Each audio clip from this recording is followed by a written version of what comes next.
Like I had a sense for it. I did too. And so what we were doing, Gideon, is we were having people sell all of their assets, pay off all of their debt, defer all their taxes, and then invest into lending, making double-digit returns that are like 30, 60, 90-day liquid funds. I call it semi-liquid. So that we could wait for the market to shift, and now we're buying at a discount, all tax deferred. Now, the only way we've been able to figure out how to do this in a flexible way for the entrepreneur is through something called an installment sale with a trust, where you're switching your hats. You're going from an owner, because a 1031 exchange or cost segs or bonus depreciation, you're always owning, which guess what? That means you have all the risk. Whereas if you're lending, you're taking off a lot of that risk and you're putting it on the owner. Right?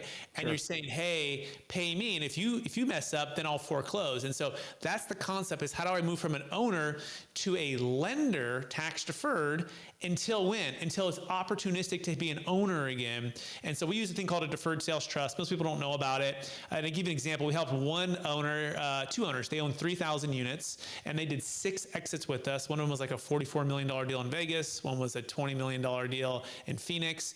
And every time they exit their GP positions out of these syndications, they move their GP positions or their carried interest, right, into this trust, deferred their tax. Now, they also got caught buying other deals as well.